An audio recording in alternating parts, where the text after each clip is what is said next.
Hi, எல்லாருக்கும் வணக்கம். இப்போ வாங்க கதைக்குள்ளே போகலாம். ஆதியின் பிறந்தநாள் கொண்டாட்டங்கள் மேன்ஷனில் களை கட்ட தொடங்கியிருந்தன. ஆனால் இது ஒரு சாதாரண பிறந்தநாள் விழா அல்ல. இது அந்த நிழல் உலக சக்கரவர்த்தியின் அதிகாரத்தை காட்டும் ஒரு பிரம்மாண்டமான திருவிழா. மாலை நேரம் நெருங்க நெருங்க மேன்ஷனை சுற்றியுள்ள சாலைகள் அனைத்தும் விலையுயர்ந்த கார்களால் நிரம்பின. கருப்பு நிற புல்லட் ப்ரூஃப் கார்களில் இருந்து முக்கிய அரசியல் தலைவர்கள், அதிகாரமிக்க போலீஸ் அதிகாரிகள் மற்றும் ஆதியின் அதே மாஃபியா உலகத்தை சேர்ந்த மற்ற பெரும் புள்ளிகள் வந்து இறங்கிக் கொண்டிருந்தனர். ஒவ்வொரு காரின் அருகிலும் நவீன ரக ஆயுதங்களுடன் ஆதியின் ஆட்கள் கழுகு பார்வையுடன் நின்று கொண்டிருந்தனர். மோப்ப நாய்கள் மற்றும் கருப்பு உடை அணிந்த செக்யூரிட்டிகள் ஒரு சிறு எறும்பு கூட அனுமதியின்றி உள்ளே நுழையாதபடி தங்களது பாதுகாப்பை உறுதிப்படுத்திக் கொண்டிருந்தனர். ஆதியின் பிஸ்னஸ் சாம்ராஜ்யம் எவ்வளவு பெரியது என்பது அங்கே அணிவகுத்து நின்ற கார்களையும் துப்பாக்கிகளையும் பார்த்தாலே புரிந்தது. ஒரு பக்கம் அரசியல் அதிகாரம், மறுபக்கம் ஆயுத பலம் என அந்த இடமே ஒரு மிரட்டலான அதிர்வில் இருந்தது. மேன்ஷனின் பின்னால் இருந்த பிரம்மாண்டமான தோட்டம் சொர்க்கத்தைப் போல அலங்கரிக்கப்பட்டிருந்தது. ஆதிக்கு வெளிநாட்டு ரகங்கள் என்றால் பிடிக்கும் என்பதால் உலகின் மிக விலையுயர்ந்த மதுபானங்கள் வரிசையாக அடுக்கி வைக்கப்பட்டிருந்தன. வெளிநாட்டு சமையல் கலைஞர்கள் வரவழைக்கப்பட்டு விதவிதமான உணவுகள் தயாராகி கொண்டிருந்தன. மேன்ஷனில் வேலை செய்யும் வேலைக்கார பெண்கள், ஆட்கள் என அனைவருக்கும் ஆதி புது துணிகளையும் தாராளமாக போனஸ் பணத்தையும் அள்ளி வழங்கியிருந்தான். அதனால் அவர்களும் மிக உற்சாகத்துடன் அந்த பணிகளில் ஈடுபட்டிருந்தனர். இந்த 6 வாரங்களுக்கு இடையே மேன்ஷனின் வராண்டாவிலிருந்து மெல்ல இறங்கி வந்தாள் மீரா. அவள் அணிந்திருந்தது ஒரு பால் போன்ற வெள்ளை நிற பட்டு சேலை. அந்த வெள்ளை நிறத்தில் அவளது பேரழகு அமைதியான நதியைப் போல தெரிந்தது. மீரா மெல்ல நடந்து வந்து தோட்டத்தின் நடுவே நின்றாள். அங்கே நடக்கும் அந்த பிரம்மாண்டத்தை கண்டு அவள் வியப்பில் உறைந்து போனாள். மீரா தன் மனதிற்குள், என்ன இது, மேன்ஷன் ஃபுல்லாக இவ்வளோ பரபரப்பாக இருக்கு. ஆதி சார் பர்த்டே கிராண்டாக கொண்டாடுவாங்கன்னு தெரியும், அதுக்குன்னு இவ்வளோ கிராண்டாவா? அவரை பார்க்க பெரிய பெரிய ஆளுங்கள்லாம் வரிசையில் காத்துட்ருக்காங்க. நிஜமாவே ஆதி சார் பெரிய ஆள் தான் என்று யோசித்து கொண்டிருந்தாள் மீரா. சுற்றியிருந்த பல மாஃபியா தலைவர்களின் கண்கள் மீராவின் மேல் பட்டன. அவளது அந்த தூய்மையான வெள்ளை நிற தோற்றம் அந்த பயங்கரமான சூழலுக்கு இடையில் ஒரு தேவதையைப் போல தெரிந்தது. ஆனால் யாருக்கும் அவளை நெருங்கும் தைரியம் இல்லை. ஏனென்றால் ஆதியின் மேன்ஷனில் இருக்கும் ஒரு பெண்ணின் மீது கை வைத்தால் என்ன நடக்கும் என்பது அங்குள்ள அனைவருக்கும் தெரியும். மேன்ஷனின் ஒரு பகுதியில் ஆதியின் பிறந்தநாள் ஆரவாரம் அதிர செய்து கொண்டிருக்க, மறுபுறம் ரம்யாவின் அறையில் ஒரு அழகான அமைதி நிலவியது. ரம்யா இன்று வழக்கமான ரம்யாவாக இல்லை. விஸ்வா அவளுக்காக பார்த்து பார்த்து வாங்கிய அந்த ராயல் பட்டு சேலையை அவள் அணிந்திருந்தாள். அந்த சேலையின் நிறமும் அதன் ஜொலிப்பும் அவளுக்கு ஒரு ராஜகுமாரியின் தோற்றத்தை கொடுத்திருந்தது. வழக்கமாக கண்ணாடி முன்னால் ஒரு நிமிடம் கூட நிற்காத ரம்யா இன்று அரை மணி நேரத்திற்கும் மேலாக தன்னை செதுக்கிக் கொண்டிருந்தாள். கூந்தலை அலையலையாக விட்டு நெற்றியில் ஒரு சிறிய பொட்டு வைத்து விஸ்வா கொடுத்த அந்த பரிசை தனது உடலில் தாங்கியிருந்த பெருமிதத்தில் அவள் முகம் தேவதையாய் மின்னியது. அறையை விட்டு மெல்ல வெளியே வந்த ரம்யாவை பார்த்த லக்ஷ்மி அப்படியே திகைத்து நின்றார். ஆண்டி, என்ன அப்படி பார்க்குறீங்க? ஏய் ரம்யா, அதெல்லாம் ஒன்றும் இல்லைம்மா. இந்த சாரி எவ்வளோ அழகாக இருக்கு. உன்னை அந்த சாரியில் பார்க்கும்போது அப்படியே ஒரு ராஜகுமாரி மாதிரி இருக்கு. ஆனால் இதை பார்த்தா சாதாரண சேலை மாதிரி தெரியலையே, ரொம்ப ஸ்பெஷலாக இருக்கு. இந்த சாரி உனக்கு யார் வாங்கி கொடுத்தது என்று லக்ஷ்மி கேட்க ரம்யா ஒரு நிமிடம் தடுமாறினாள். விஸ்வா கொடுத்தது என்று சொன்னால் லக்ஷ்மி ஆண்டி விடமாட்டார்கள் என்று அவளுக்கு தெரியும். ரம்யா சமாளித்து கொண்டு, அது ஒன்றும் இல்லை ஆண்டி, நான் தான் வாங்கினேன். இன்னைக்கு ஆதி சார் பர்த்டே இல்லை, அதான் கொஞ்சம் கிராண்டாக இருக்கட்டுமேனு எனக்காக இந்த சாரி நானே வாங்கிட்டேன். நல்லா இருக்கா? ரம்யா, உண்மை சொல்லவா, இந்த சாரியில் தேவதை மாதிரி இருக்க. ரொம்ப நல்லா இருக்கு. ரம்யா, நான் சொல்ல வந்த விஷயத்தையே மறந்துட்டேன். அப்படியே அந்த டின்னர் ஏரியா பக்கம் போய் எல்லாம் சரியாக இருக்கான்னு பாரு. பெரிய பெரிய ஆளுங்கள்லாம் வராங்க. டின்னரில் எந்த குறையும் இருக்கக்கூடாது. எல்லாம் கரெக்டாக இருக்கான்னு செக் பண்ணு என்று லக்ஷ்மி கூற, ரம்யா உற்சாகமாக, ஐயோ ஆண்டி, அதெல்லாம் நீங்கள் பார்த்துக்கோங்க. எனக்கு ரொம்ப முக்கியமான வேலை இருக்குது. அதை முடிச்சுட்டு அப்புறம் பார்த்துக்கிறேன் என்று சொல்லிவிட்டு ரம்யா சிரித்துக்கொண்டே விஸ்வாவை பார்க்கும் ஆவலில் அங்கிருந்து மின்னலாய் மறைந்தாள். அந்த பிரம்மாண்டமான மேன்ஷனின் மேல்தளத்தில் பார்ட்டி நடக்கும் இடத்திற்கு நேர் மேலே இருந்த பால்கனியில் விஸ்வா நின்று கொண்டிருந்தான். அவன் ஒரு கையில் ஃபோனை வைத்துக்கொண்டு மிகவும் தீவிரமாக யாருக்கோ உத்தரவுகளை பிறப்பித்துக் கொண்டிருந்தான். அவனது முகம் ஒரு பிஸ்னஸ்மேனுக்கே உரிய இறுக்கத்துடன் இருந்தது. ரம்யா மெல்ல படிகளில் ஏறி அவன் அருகில் சென்றாள். அவனது கவனம் தன் பக்கம் திரும்பும் என்று ஆசையாக காத்திருந்தாள். ரம்யா மெதுவான குரலில், விஸ்வா சார் என்று அவனை அழைக்க, விஸ்வா அவளை தற்செயலாக திரும்பி பார்த்தான். ஆனால் அவளது அழகை பற்றியோ அவள் அணிந்திருக்கும் அந்த சேலையை பற்றியோ ஒரு வார்த்தை கூட சொல்லவில்லை. ஒரு சாதாரண பார்வையை பார்த்தபடி, என்ன ரம்யா, என்ன வேணும்? அது ஒன்றும் இல்லை சார், சும்மா தான் உங்களை பார்த்துட்டு போகலான்னு. ரம்யா, நான் சொல்ல மறந்துட்டேன். கீழே எல்லாம் கரெக்டாக இருக்கான்னு ஒரு டைம் செக் பண்ணிக்கோ. இன்னும் கொஞ்ச நேரத்தில் பார்ட்டி ஸ்டார்ட் ஆயிரும். லாஸ்ட் மினிட்ல எந்த தப்பும் நடக்கக்கூடாது. ஒரு டைம் போய் எல்லாத்தையும் பார்த்துக்கோ என்று சொல்லிவிட்டு மீண்டும் ஃபோனில் பேசத் தொடங்கினான்.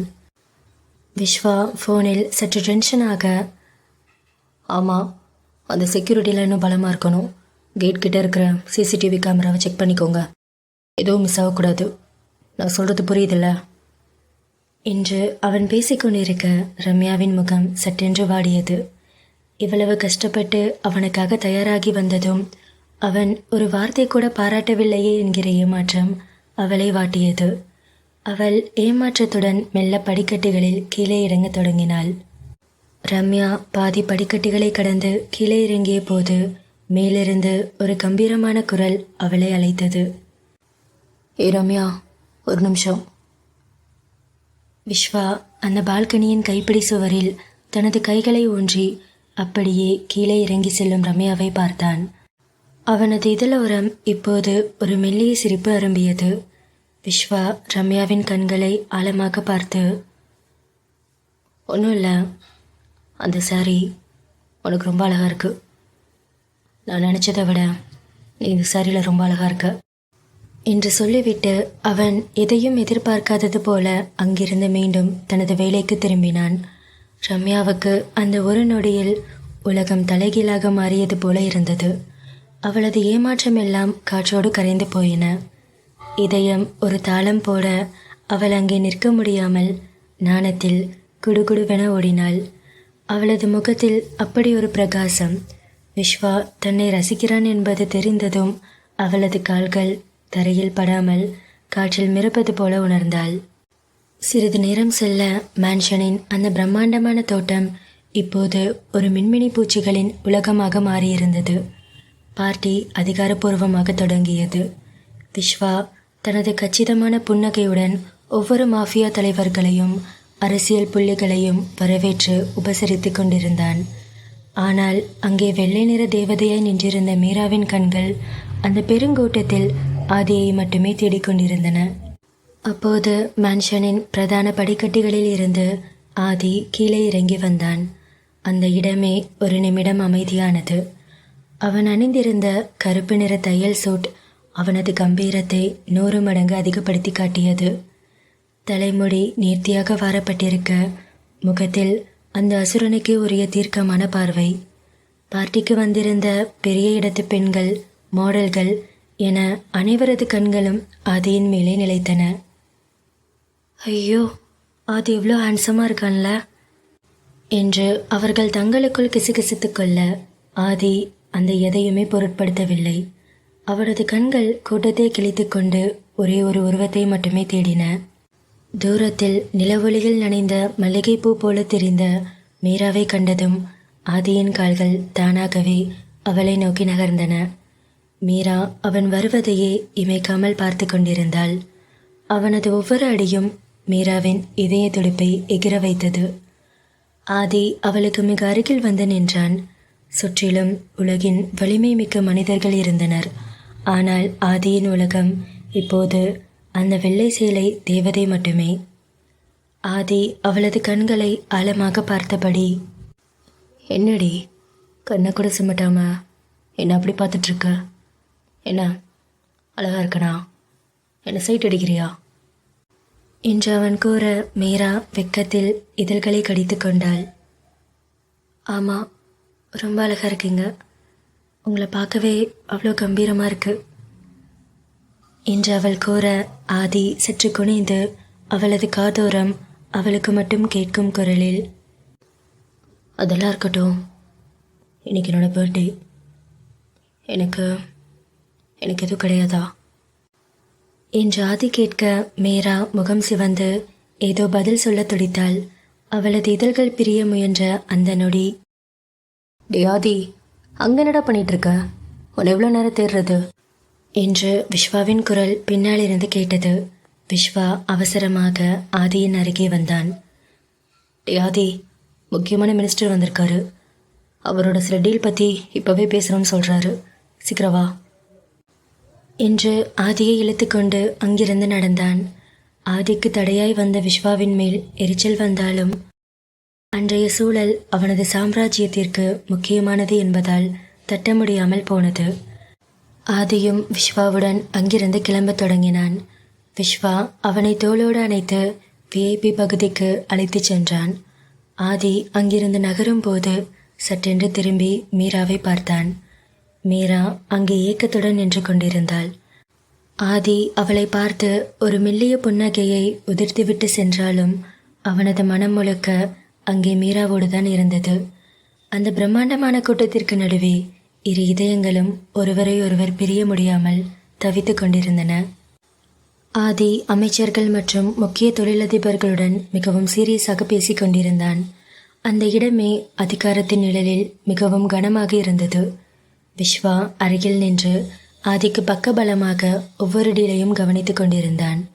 அப்போது மேன்ஷனின் பிரதான நுழைவாயிலில் ஒரு அதிநவீன கார் சீறி கொண்டு வந்து நின்றது. காரின் டயர்கள் தரைத்தளத்தில் உராய்ந்து ஒரு கராரான சட்டத்தை எழுப்ப அங்கிருந்து துப்பாக்கி ஏந்திய செக்யூரிட்டிகள் உஷாரானார்கள். ஆனால் காரிலிருந்து இறங்கிய அந்த நபரை பார்த்ததும் ஆதி மற்றும் விஸ்வாவின் முகத்தில் இருந்த அந்த மாஃபியா இறுக்கம் ஒரு நொடியில் காணாமல் போனது. காரிலிருந்து இறங்கியது அசோக், ஆதி மற்றும் விஸ்வாவின் ஆரம்ப கால தோழன். அவர்களின் நிழல் உலக பயணத்தில் சமமான பங்கு வகிக்கும் பிஸ்னஸ் பார்ட்னர். அவனை பார்த்ததும் அங்கிருந்த விஐபிகளை அப்படியே அம்போவென விட்டுவிட்டு ஆதியும் விஸ்வாவும் ஓடி சென்றனர். உலகமே பார்த்து நடுங்கும் அந்த இரண்டு மாஃபியா தலைவர்களும் இப்போது பள்ளி மாணவர்களைப் போல துள்ளி குதிக்கத் தொடங்கினர். விஸ்வா ஓடிப்போய் அசோக்கை இறுக்க கட்டிப்பிடித்து தூக்கி சுற்றினான். ஆதி அவனது முதுகில் பலமாக ஒரு அடி கொடுத்து, ஏண்டா ராஸ்கல், என்னடா இந்தியா பக்கமே வரதில்ல? எங்கள் ரெண்டு பேத்தையும் மறந்துட்டு ஃபாரினில் செட்டில் ஆகிட்டியா என்று அவன் உற்சாகமாக கேட்க அங்கே நின்றிருந்த மினிஸ்டர்களும் போலீஸ் அதிகாரிகளும் வாயை பிளந்து பார்த்தார்கள். என்னடா நடக்குதுங்க? எவ்வளோ பெரிய மாஃபியா டான்ஸ் இவனுங்க, எவ்வளோ பெரிய கொலை டீல்ஸ் எல்லாம் அசால்ட்டாக முடிப்பானுங்க.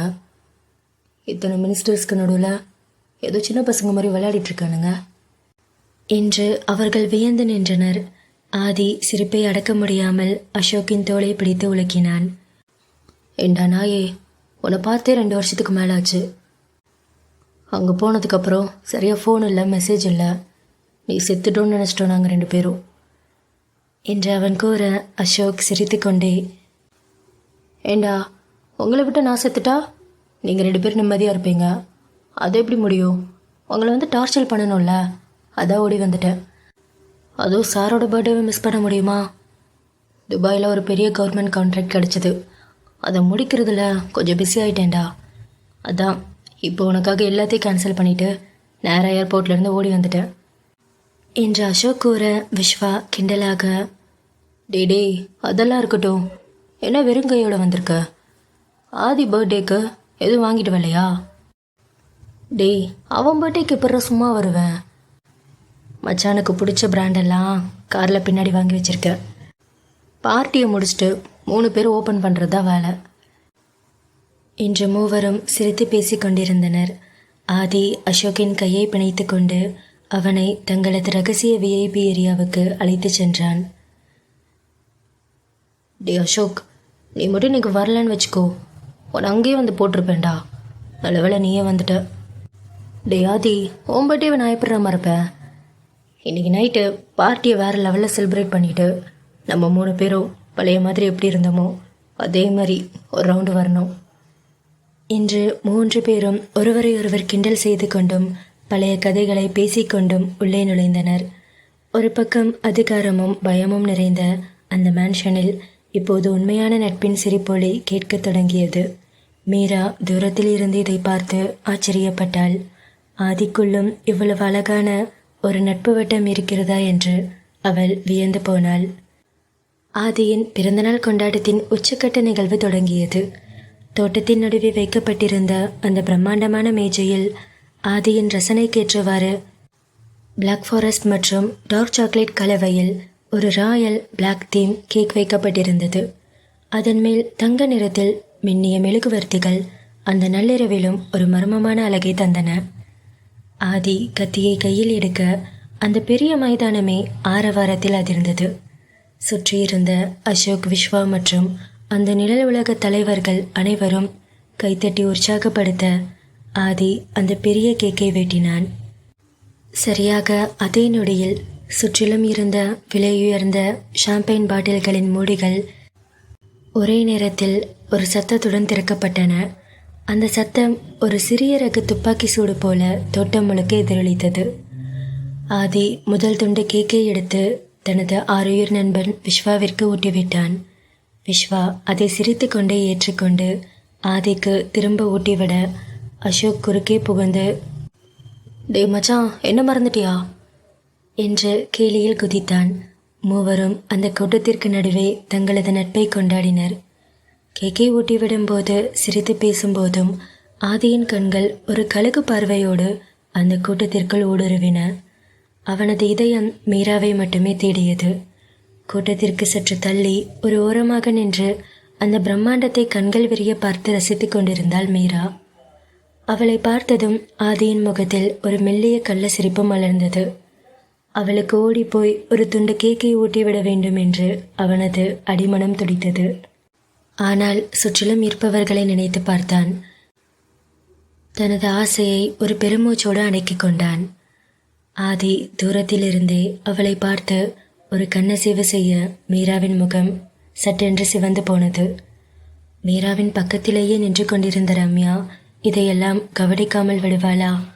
அவள் மீராவின் தோளோடு சாய்ந்து அவள் காதோரம் ரகசியமாக கிண்டல் செய்ய தொடங்கினாள்.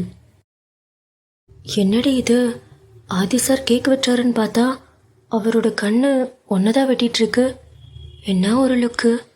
விட்டா இப்பவே ஓடி வந்து எல்லாருக்கும் முன்னாடி உனக்கு கேக் ஊட்டி விட்டுருவார் போலையே என்று ரம்யா கிண்டல் செய்ய மீரா பதற்றத்துடன், சும்மா இருடி, எல்லாரும் பார்க்குறாங்க. அவர் பாட்டுக்கு அவர் வேலையை பார்க்குறாரு, நீ எதுக்கு தேவையில்லாம பேசுகிற? ஆமாம், அவர் பாட்டுக்கு அவர் வேலையை தான் பார்க்குறாரு. ஆனால் அவர் வேலை உன்னை பார்க்குறது மட்டும்தான் போல. பாரு மீரா, அந்த பார்வையில் என்ன ஒரு லவ் பொங்குது. உன்னோட அசுரை அந்த கூட்டத்துக்கு நடுவில் ஏங்கி தவிக்கிறார் போலையே என்று ரம்யா கூறியதும் மீராவுக்கு வெக்கம் தாங்கவில்லை. ஐயோ ரம்யா, சும்மா இரு என்று அவளை செல்லமாக கிள்ளினாள். மீரா மீண்டும் ஆதியை நிமிர்ந்து பார்க்க அவனும் மீராவை மட்டுமே பார்த்து கொண்டிருக்க அந்த பெரிய கூட்டத்திற்கு நடுவே அந்த இரு இதயங்கள் மட்டும் மௌனமாக தங்களது அன்பை பரிமாறிக் கொண்டிருந்தன. அடுத்ததாக ஆதியின் பிறந்தநாள் பரிசு வழங்கும் படலம் தொடங்கியது. அது வெறும் பரிசுகள் அல்ல, அந்த அசுரனின் அதிகாரத்திற்கும் அந்தஸ்திற்கும் சான்றாக விளங்கிய விலைமதிப்பற்ற பொக்கிஷங்கள். மேன்ஷனின் ஒரு பகுதி முழுவதுமே அந்த பரிசுகளால் நிரம்பி வழிய தொடங்கியது. முதலில் விஸ்வா முன்னே வந்தான். அவன் ஆதிக்கு கொடுத்தது ஒரு ரேர் எடிஷன் புகாட்டி சிரோன். உலகிலேயே மிக சிலரை வைத்திருக்கக்கூடிய அந்த பிரம்மாண்டமான கார் கருப்பு மற்றும் தங்க நிற கலவையில் மிரட்டலாக நின்றது. அதன் சாவியை ஆதியிடம் கொடுத்துவிட்டு விஸ்வா அவனை அணைத்து கொண்டான். அடுத்து அசோக். அவன் கொடுத்தது ஒரு பாட்டக் பிலிப் கை கடிகாரம். ஆனால் அது சாதாரண கடிகாரம் அல்ல. அதில் பதிக்கப்பட்டிருந்த வைரம் உலகிலேயே அரிதானது. அதன் மதிப்பு பல கோடி ரூபாயை தாண்டும். அசோக் சிரித்துக்கொண்டே அதை ஆதிக்கு அணிவித்தான். அங்கிருந்த மற்ற மாஃபியா தலைவர்களும் அரசியல்வாதிகளும் ஒருவரையொருவர் மிஞ்சும் வகையில் பரிசுகளை அள்ளி தெளித்தனர். ஒரு மினிஸ்டர் ஆதிக்கு ஒரு பிரைவேட் ஜெட் பரிசாக கொடுத்தார். அதன் உட்புறம் முழுவதும் ஆதியின் விருப்பப்படி கருப்பு நிற தோலால் அலங்கரிக்கப்பட்டிருந்தது. சில வியாபாரிகள் தங்கமுலாம் பூசப்பட்ட மிக நவீன தொழில்நுட்பம் கண்ட கஸ்டமைஸ்டு கோல்டு வெப்பன்ஸ் மற்றும் பழங்கால வாள்களை பெட்டி பெட்டியாக கொண்டு வந்து அடுக்கினர். அங்கிருந்த வெளிநாட்டு மாடல்களும் பணக்கார பெண்களும் உலகின் விலையுயர்ந்த வாசனை திரவியங்கள் மற்றும் வைர மோதிரங்களை ஆதிக்கு கொடுத்து தங்களது கவனத்தை ஈர்க்க முயன்றனர். ஆதி இவை அனைத்தையும் ஒரு சிறு புன்னகையோடு ஏற்றுக்கொண்டான். அவனுக்கு இந்த பொருட்கள் எல்லாம் வெறும் எண்கள் மட்டுமே. ஆனால் அங்கே ஓரமாக நின்று இதை பார்த்து கொண்டிருந்த மீராவின் மனநிலை இப்போது முற்றிலும் வேறாக இருந்தது. மீரா அந்த பரிசுகளின் மதிப்பை எண்ணி பார்த்தாள். ஒரு கார் பல கோடி, ஒரு வாட்ச் பல கோடி. அங்கே ஒரு சாதாரண பரிசை கூட யாராவது கொடுத்திருப்பார்களா என்பது சந்தேகம்தான். அவள் தனது கையை இறுக்கமாக பிடித்து கொண்டாள். அவளது கையில் அவள் ஆதிக்காக தயார் செய்து வைத்திருந்த அந்த சிறிய பரிசு இருந்தது. அந்த பிரம்மாண்டமான கார் மற்றும் பிரைவேட் ஜெட்களுக்கு முன்னால் தான் வைத்திருக்கும் இந்த பரிசு எவ்வளவு அற்பமானது என்று அவளுக்கு தோன்றியது. அங்கே இருந்த மாடல்கள் ஆதிக்கு வைரம் கொடுப்பதையும் ஆதி அதை சிரித்து கொண்டு வாங்குவதையும் பார்த்தபோது மீராவிற்குள் ஒரு விதமான தாழ்வு மனப்பான்மை ஏற்பட்டது. தான் அந்த இடத்திற்கு சம்பந்தமில்லாத ஒருத்தி என்பதைப் போல அவள் உணர்ந்தாள். மெல்ல கூட்டம் அதிகமானதும் யாருக்கும் தெரியாமல் மீரா அங்கிருந்து நழுவினாள். அவளது கண்கள் லேசாக கலங்கின. அந்த ஆரவாரமான பார்ட்டி, பிரம்மாண்டமான விளக்குகள், மதுக்கோப்பைகளின் சத்தம், எதிலுமே அவளது மனம் இப்போது இல்லை. அவள் அமைதியாக தோட்டத்தின் இருட்டான ஒரு பகுதிக்கு தனியாக சென்றாள். அந்த தேவதை இப்போது தனிமையில் தனது இயலாமையை எண்ணி வருந்தி கொண்டிருந்தாள். கோடிக்கணக்கான ரூபாய் மதிப்புள்ள பரிசுகள் குவிந்து கிடந்தாலும் ஆதியின் கண்கள் அந்த வெள்ளை நிற தெய்வதையை தான் தேடிக்கொண்டிருந்தன. அமைச்சர்கள், தொழிலதிபர்கள் என பெரிய மனிதர்கள் சூழ்ந்திருக்க ஆதிக்கு அந்த இடமே மூச்சு முட்டுமது போல தெரிந்தது. மெல்ல விஸ்வாவின் காதோரம் சாய்ந்தான். டே விஸ்வா, ஒன்றும் இல்லை, கொஞ்சம் டயர்டாக இருக்கு. நீ எல்லாரையும் கவனிச்சுக்கோ, நான் இதோ வந்துடுறேன் என்று ஆதி கூற விஸ்வா ஆதியை பார்த்து, டே நீ போ மச்சான், போய் ரெஸ்டடு, நான் பார்த்துக்கிறேன் என்று அவன் கூற ஆதி அங்கிருந்து தப்பித்து அந்த பெரும் கூட்டத்தை கடந்து தோட்டத்தின் இருட்டான பகுதிக்கு வேகமாக சென்றான். அவனது இதயம் படபடத்தது. ஒரு குழந்தையைப் போல மீரா தனக்காக என்ன பரிசு வைத்திருப்பாள் என்ற ஏக்கமும் ஆர்வமும் அவனை துரத்தின. தோட்டத்தின் கடைசியில் பெரிய மரத்தடியில் நிலவொளி மட்டும் படர்ந்திருக்க மீரா தனியாக நின்று கொண்டிருந்தாள். அவள் தனது கண்ணீரை துடைத்து கொண்டிருந்தாள். ஆதி மெல்ல அவளுக்கு பின்னால் வந்து நின்றான். ஏ மீரா, என்ன இங்கே இருக்க? உன்னை எவ்வளோ நேரம் தேடினேன் தெரியுமா? என்னடியாச்சு? என்னை பார்க்க மாட்டியா? உன்னை பார்க்க தானே ஆசையாக வந்தேன். என்னை ஏமாத்தாத மீரா, திரும்பி என்னை பாரு என்று ஆதி கூற மீரா திரும்பவில்லை. அவளது மௌனம் ஆதிக்கு பல விஷயங்களை சொன்னது. மீரா, என்னாச்சு? என்னை பார்க்க மாட்டியா என்று ஆதி அவனை தனது கைகளாலேயே தன் பக்கம் திருப்பினான். மீராவின் கண்கள் கலங்கியிருந்தன. ஆதி அவளது கன்னங்களை ஏந்தி பிடித்தான். என்னடியாச்சு? ஏன் அழுகிற? இங்கே பாரு, நான் எவ்வளோ ஆசையாக தெரியுமா வந்தேன். என் மீரா எனக்காக என்ன கொடுக்க போகிறான்னு. ஆனால் நீ இங்கே வந்து தனியாக நின்றுருக்க, என்னை பார்க்க கூட மாட்டேங்கிற. பூனைக்குட்டி, எனக்கு என்ன வச்சிருக்க என்று ஆதி கேட்க மீரா குரல் தழுத்தழுக்க, ஆதி, என்கிட்ட எதுவும் இல்லை, உங்களுக்கு கொடுக்க. இந்த மீரா கிட்ட ஒன்றும் இல்லை. நீங்கள் எவ்வளோ பெரிய இடத்துல இருக்கீங்கன்னு இப்போ தான் எனக்கு முழுசாக புரியுது. உங்களை சுற்றி இருக்கிறவங்க எல்லாரும் உங்களை கோடியில் குளிப்பாட்டுறாங்க. ஆனால் என்கிட்ட என்ன இருக்குது? நான் உங்களுக்கு கொடுக்கணும்னு நினச்சி ரொம்ப ஆசையாக வச்சுருந்த ஒரு விஷயம் கூட எனக்கு இப்போ ரொம்ப அசிங்கமாக தெரியுது. இது கொண்டு வந்து அவ்வளோ பெரிய ஆளுங்க முன்னாடி உங்களுக்கு எப்படி கொடுப்பேன்? அங்கே இருக்கிறவங்க கொடுத்ததுக்கு முன்னாடி நான் வச்சிருக்கிறதெல்லாம் வெறும் தூசி. உங்களுக்கு என்னால் எப்படி கொடுக்க முடியும்? எனக்கு தகுதி இல்லைன்னு தோணுது என்று அவள் கூற, ஆதி அவள் முகத்தை இன்னும் இறுக்கமாக பிடித்தபடி அவள் கண்களை பார்த்தான். என்ன சொன்ன? தகுதியா? ஏண்டி, நான் உங்க கூட பழகிறதெல்லாம் தகுதி பார்த்து பழகிறந்தா நீ நினச்சிட்ருக்கியா? என்னை எங்கடி வச்சிருக்க நீ? எனக்கு புரியல. ஏய், அவனுங்களா கிடக்குறானுங்கடி. அவனுங்களுக்கு காரியம் ஆகணும்னா என்ன வேணாலும் கொடுப்பானுங்க. அதெல்லாம் எனக்கு பெருசு இல்லடி. ஒரு ப்ரைவேட் ஜெட் கொடுக்குற சந்தோஷத்தை விட நீ உன் கையால் ஒரு சின்ன ரோஸ் எனக்கு கொடுத்தாலே அதுதான் எனக்கு பெரிய விஷயம். அதெல்லாம் விடுறி. இப்போ எனக்கு என்ன வச்சிருக்க சொல்ல போறியா இல்லையா என்று ஆதி கூற, மீரா மெல்ல சிரித்தாள். அவளது கண்களில் இன்னும் கண்ணீர் மிச்சம் இருந்தது. அவள் தன் கண்ணீரை துடைத்தபடி ஆதியின் முகத்தை பார்த்து, ஆதி, நான் உங்களுக்கு இப்போ கொடுக்க போகிற கிஃப்ட் கூட ரொம்ப காஸ்ட்லியானது தான் என்று கூறியவள் அவள் அணிந்திருந்த ஒரு தங்க மோதிரத்தை கழற்றினாள். அது அவளது அப்பாவின் நினைவாக அவள் எப்போதும் அணிந்திருப்பது.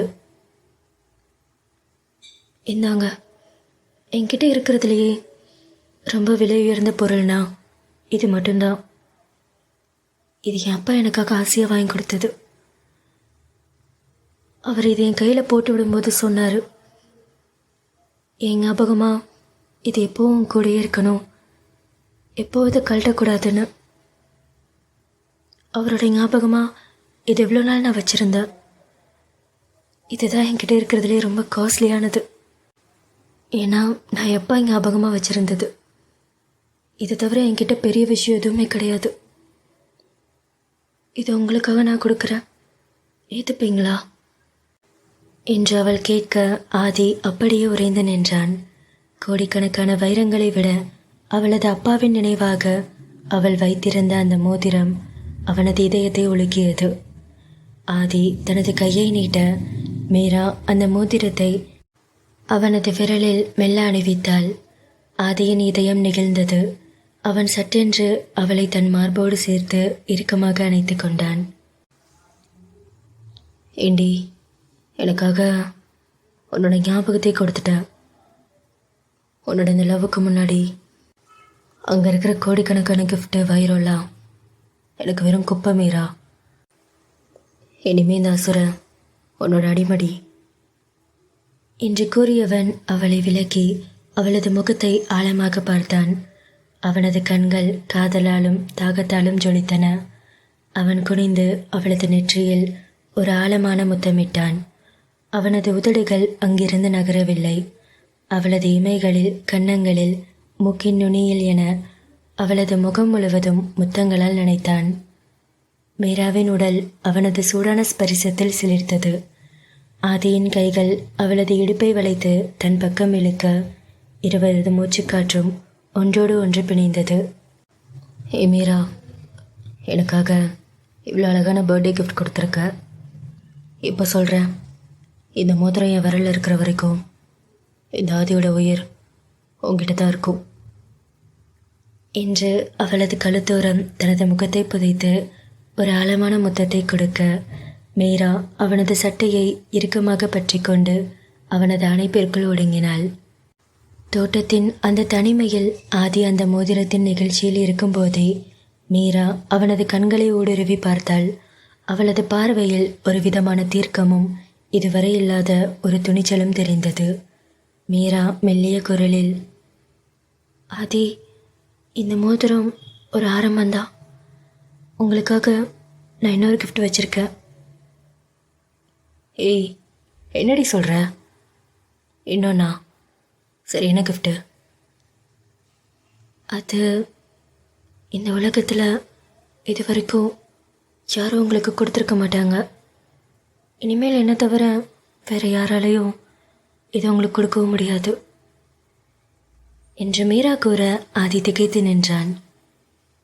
நடி சொல்கிற, இதை விட பெரிய கிஃப்ட் வேறன்னு இருக்கு என்று ஆதி கேட்க மீரா பதில் சொல்லாமல் அவனது கையை தன் பிஞ்சு விரல்களால் இறுக்கமாக பற்றினாள். விறுவிறுவென அவனை இழுத்துக்கொண்டு மேன்ஷனை நோக்கி நடந்தாள். வெளியே உலகமே ஆதியின் பிறந்த நாளை கொண்டாடி தீர்த்து கொண்டிருந்தது. பெரிய புள்ளிகள், மாஃபியா தலைவர்கள் என அனைவரும் மதுவிலும் இசையிலும் மூழ்கி கிடக்க அவர்கள் யாருடைய கண்களிலும் படாமல் ஆதியை அவனது தனிப்பட்ட இரகசிய அறைக்கு அழைத்துச் சென்றாள். அந்த அறை ஆதியின் ஆன்மா போன்றது. அவனது கோபம், தனிமை, அழுகை என அனைத்தையும் பார்த்த அந்த சுவர்களில் மீராவின் புகைப்படமும் மாட்டப்பட்டிருந்தது. ஆதி அங்கே நுழைந்ததும் ஒரு நிமிடம் தடுமாறினான். ஏய் மீரா, இங்கே எதுக்கு கூட்டிகிட்டு வந்த என்று அவன் பேசி முடிப்பதற்குள் மீரா அவனை அங்கிருந்த பிரம்மாண்டமான மெத்தையில் தள்ளினாள். ஆதி அந்த மெத்தையில் விழ மீரா அவனுக்கு மிக அருகில் வந்து அவனது சட்டை காலரை பற்றி தன் பக்கம் இழுத்து அவனது மூச்சுக்காற்று முகத்தில் படும்படி நெருங்கினாள். ஆதி, உங்களுக்கு ஞாபகம் இருக்கா? நீங்கள் ஒரு நாள் என்கிட்ட சொன்னீங்க, இந்த ரூமில் வச்சு, இந்த ரூமில் இருக்கிற 4 சுவரும் உங்களோட எல்லா எமோஷன்ஸையும் பார்த்துருக்குன்னு. அதான் இங்கே கூட்டிகிட்டு வந்தேன். இன்றைக்கி உங்களுக்கு கிடைக்க போகிற இந்த சந்தோஷத்தையும் இந்த ரூம் பார்க்கட்டும். ஏய் மீரா, எனக்கு புரியல, நீ என்னடி பேசிகிட்டு இருக்க? ஆதி, நான் நல்லா யோசிச்சு தான் முடிவு பண்ணியிருக்கேன். இன்றைக்கி நான் உங்களுக்கு என்னையே கொடுக்கலான்னு முடிவு பண்ணிட்டேன். என்னை மொத்தமாக உங்களோட தாக்கிக்கோங்க என்று அவள் கூற ஆதியின் இதயம் ஒரு நிமிடம் நின்று துடித்தது. ஒரு மாஃபியா அரசனாக இதற்கும் அசராத அவன் மீராவின் இந்த ஒற்றை வார்த்தையில் நிலை குலைந்து போனான். இந்த கதையுடைய அடுத்த பாகம் சீக்கிரமே நம்ம சேனலில் வந்துடும். மறக்காமல் சேனலை சப்ஸ்கிரைப் பண்ணிக்கோங்க. கதையை பற்றின உங்கள் கருத்துக்களை கமெண்ட்டில் சொல்லுங்கள். கதை பிடிச்சிருந்ததுன்னா வீடியோக்கு மறக்காமல் ஒரு லைக் பண்ணிக்கோங்க. ராவணனின் ராணி தொடர்கதையின் அடுத்த பாகத்தில் உங்களை வந்து சந்திக்கிறேன். தேங்க்ஸ் ஃபார் வாட்சிங்.